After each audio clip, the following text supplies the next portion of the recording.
Okay then, last night was SummerSlam 2010 and I stayed up watching it against my common sense, which dictated, you know what, you're up early this morning, don't watch it, it's not going to be that great of a pay-per-view, watch it when you're back, because I'm off to uni for the night, so I'll be back tomorrow. So I was going to watch it then, but I thought, no, I'll stay up and watch it, because I really want to know what's going to happen, and I feel like it's going to be a surprising event, and it was, and it paid off, and I'm sort of glad I stayed up.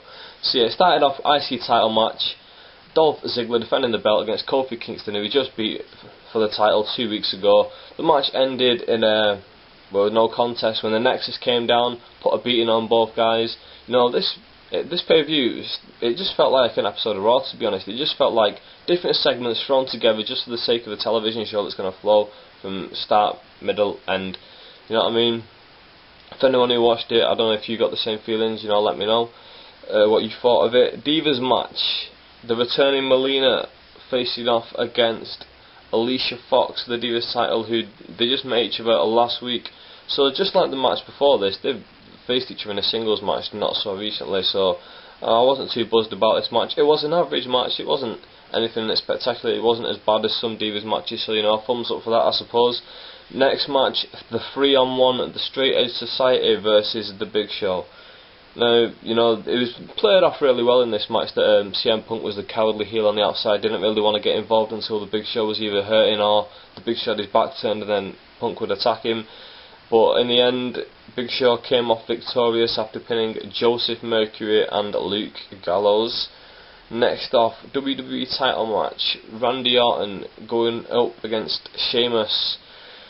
Everyone was expecting Randy Orton to win this match and finally get the title back. He didn't. Sheamus was disqualified after going to get the chair from ringside, bringing it into the ring, and then the referee saying, well, can't bring that in here.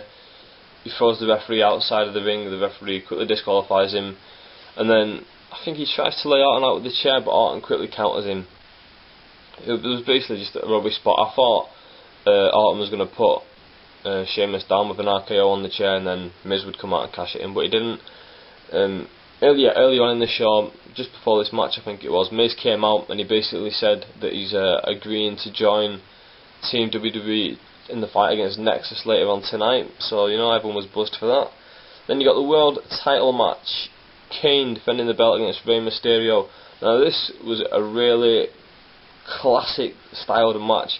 They had the casket at ringside, which didn't really make sense the way they were using it, if you know what I mean.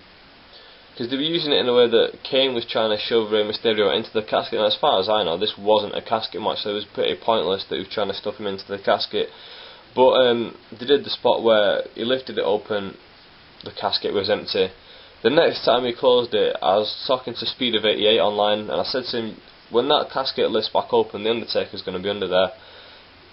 What do you know, next time he lifts it, Undertaker's there, Undertaker comes out. He does the fake where he looks like he's going to attack Rey Mysterio, and he says, have you ever heard the phrase, an eye for an eye? He's really staring him down into his eyes, and then he turns around to Kane, and then they both get each other in a choke slam grip, and then Kane ends up coming off better of that. Yeah, that was a pretty decent match. Kane got the win, obviously, but yeah, I enjoyed that match. That was probably the match that I enjoyed the most throughout the night, if I'm being honest. Then it was the 7-on-7. Nexus come out first, and then Team WWE come out. Just as number 7 come out, and I think, why are they giving Miz such a big hype?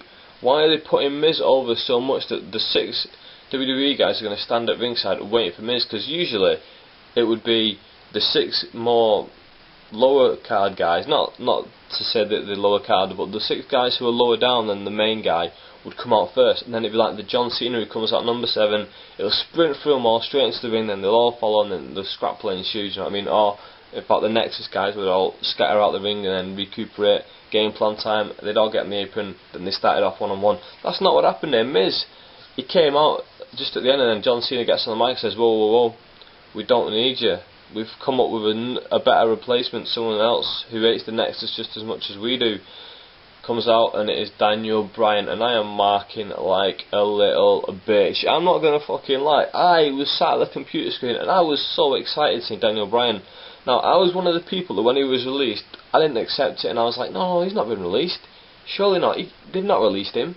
And I just couldn't get it through to myself that he'd been released, and I kept on telling people, like on the forums, on YouTube. No, he's not been released. He's not been released. They're working it. They're working it.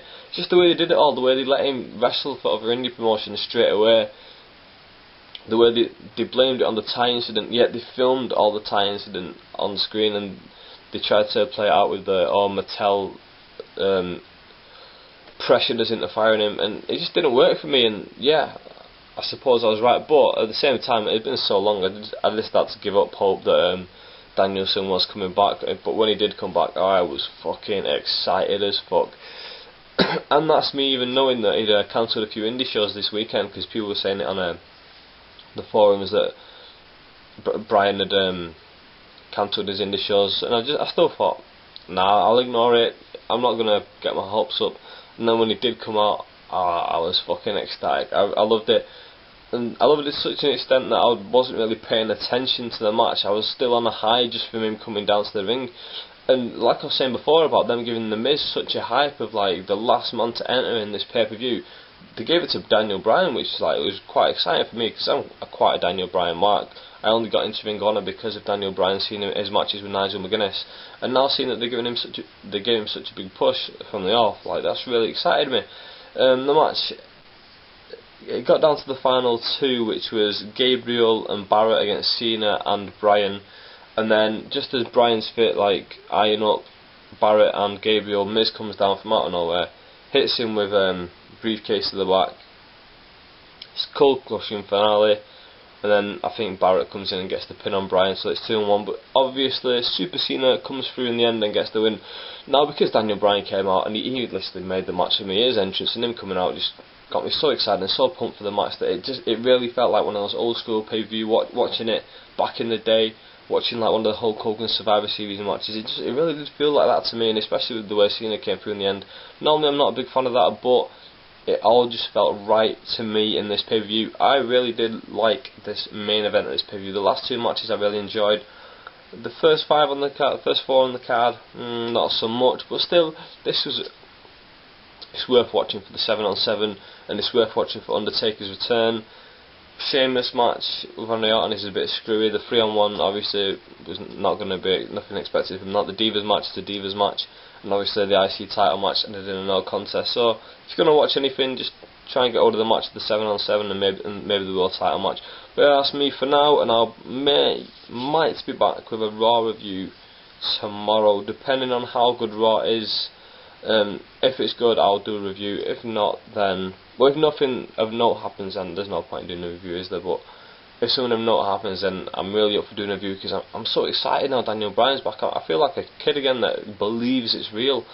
So yeah, that's me, and I've got to give this show something like a 6.25 out of 10, because it wasn't excellent, but that main event just really made it for me. See you later.